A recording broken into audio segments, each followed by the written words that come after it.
So third aspect is nothing but, as we are discussing, territory. Now when we talk about the territory, obviously we have heard this term territory, no doubt about it, right?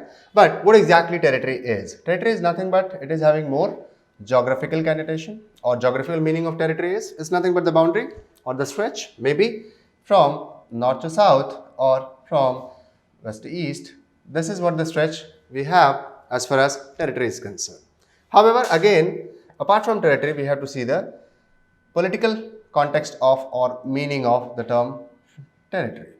So what is the political meaning of the territory? In the beginning, you remember, we have taken the term nation. So there we are talking about the political boundary and the geographical boundary. This territory is nothing but representing the geographical boundary. But when we include the concept of nation, then it will have the political connotation also. So if the political boundary and the territorial boundary is meeting, then it could be termed as what? Political meaning of the term territory. However, when we'll enter into the constitution, the part 1 or the first part itself starts with two things, that is called union and its territory. So there we'll have different meaning. Now more details we'll see later, but when we use the term union under the article 1 of the constitution, union is very clearly defined as union of states. Now here the term states implies the existing 28 states, right? So the moment we are going to use the term union, there we are going to what? Use this 28 states. But we all know that we have union territory also, and there the term union territory comes. When we use the term territory, it includes what? First thing, states. Second, it will also include the union territory or UTs. Let's say 9 in numbers. So the term territory is what? Territory is nothing but 28 states plus 9 UTs plus ATs. What is ATs? ATs means acquired territory, in bracket if any. So suppose in future India acquires any of the territory, maybe from the neighboring countries or the bordering countries, and that territory becomes a part of Indian Union. At that time, when we'll use the term territory, then territory is nothing but going to signify three things. One, total number of states, that is 28 states. Then the number of existing union territories, that is 9 UTs, and the acquired territories if any.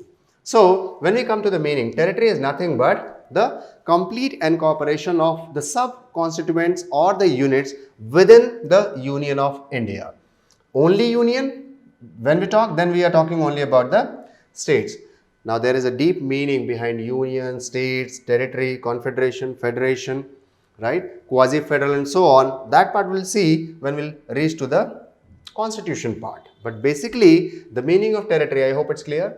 So whenever we are using the word territory, what does it mean? We are including all the states, we are including all the UTs and ATs if any, either in present or in future. If we are coming across with new acquisition, that will become the part of territory, right? So chronologically if we see, then first is nation, second is state, third is government, fourth is population, and fifth is territory.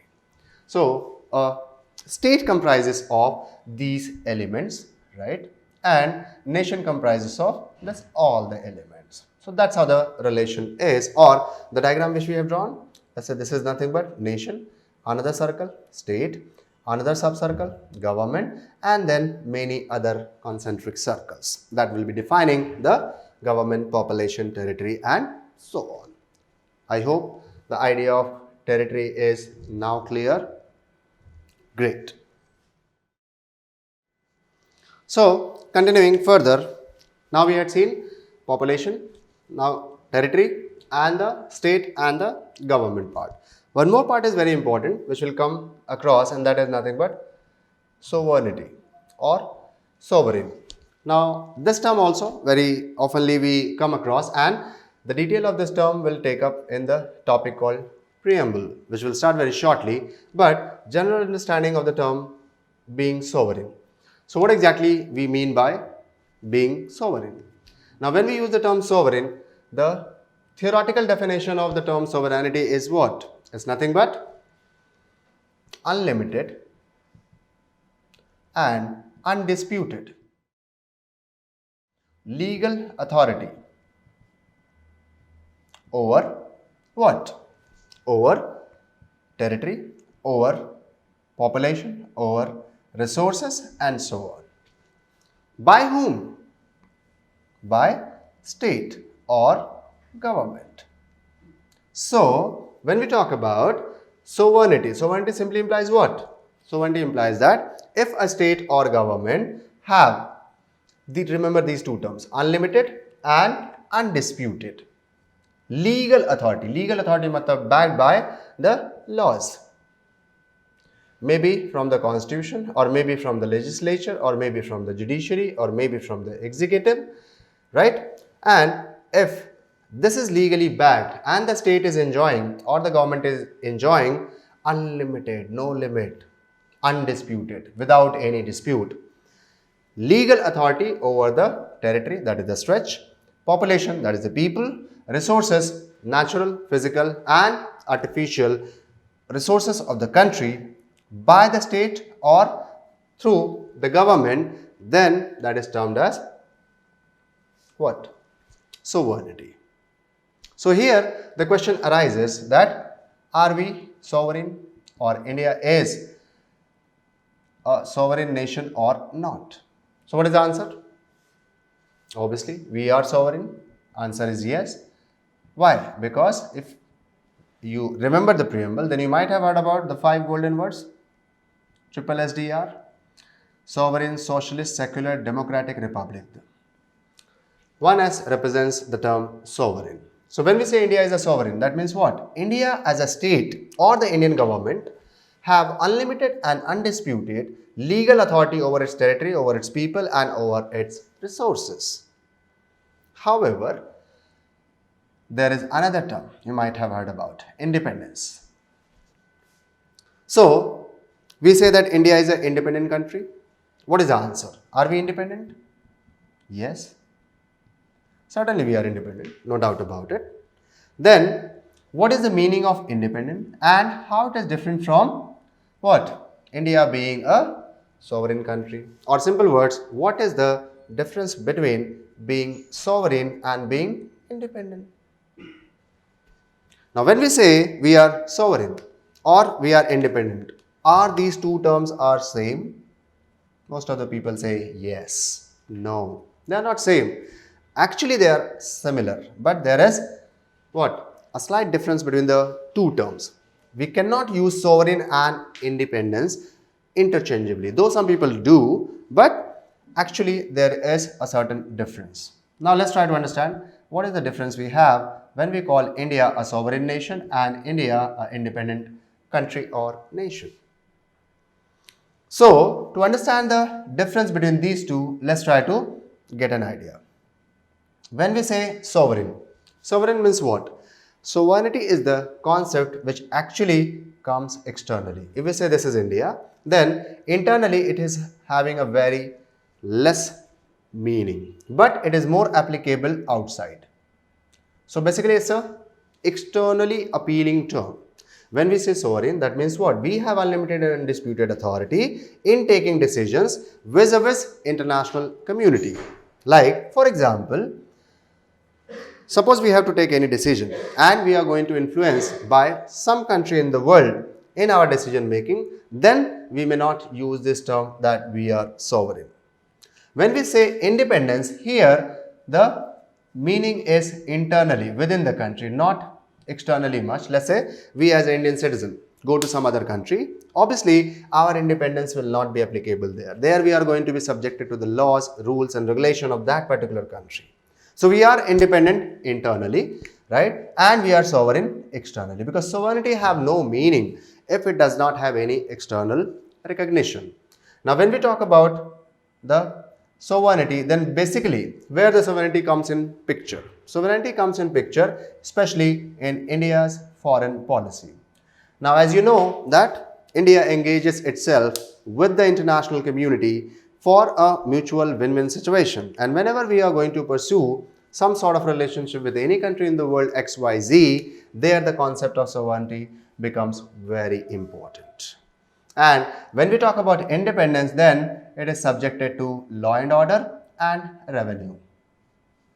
So traditionally, you know that administration or the polity basically comprises of these two things, law and order and revenue.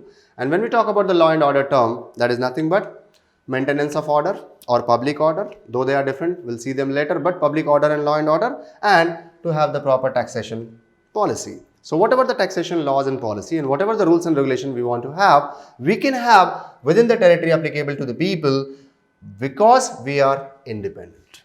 See, sometimes people do ask, did we had a freedom struggle? That is, are we or were we struggling for the freedom for last 350 years or so, or we were struggling for sovereignty? So the answer is actually we were fighting for independence. That's why it is called War of Independence or independence struggle or freedom struggle. But when we talk about sovereignty, it's generally post-Second World War phenomena, wherein when we are decolonized, when we are free from the colonial yoke, after that we adopted sovereignty as a concept, because as far as our internal and external affairs are concerned, we have the unlimited and undisputed authority over the people, territory and the population and resources, and we can take any decision which we are comfortable with or which is going to be in the interest and the welfare of our own people. Had it been the case that we are not sovereign, then we might have been subjected to the whims and fancies of the external rulers on us, like the Britishers. When they were ruling us, we are unable to. We are not in a position to decide that with which country we can keep the relations and with which country we have to abide by. That was the decision taken by the people who were ruling us. But now we are sovereign, we can do that. Internally independent, that means what? We are having the clear-cut authority for formulating the policies related with law and order and formulating the policies and their implementation with respect to revenue. Then, third difference could be between the sovereignty and the independence would be, for sovereignty there is a holy book that is called India's foreign policy document, right? Which talks about what? Various principles and objectives of our foreign policy. You might have heard about the terms like Panchsheel. You might have heard the term about the principles of foreign policy, belief in UN, mutual existence, peaceful existence, cordial relation with the neighbors, not intervening into the internal affairs of other neighboring countries, and equally not allowing them to interfere in our things. That is nothing but mentioned in our foreign policy, which also includes our defense alliances or defense policy. So with which country we are going to procure the weapons, armories, science and technology related things, that will be solely decided by India. No other country would be in a position to dictate their terms on us. When we talk about independence part, then for this purpose we have a supreme law of the land or called holy text or the law book that is known as Constitution. This actually empowers us to have internal administration in the form of law and order. So when we say sovereign and independence, very simple to understand. Sovereign, external. Independence, internal. Sovereign with respect to India's engagement with the international community. Independence with respect to law and order and the revenue policy. External, defense policy, right? Internal, the constitution part. So like this you can very simply define what is the difference between term being sovereign and being independent, right? I hope it's clear. Great.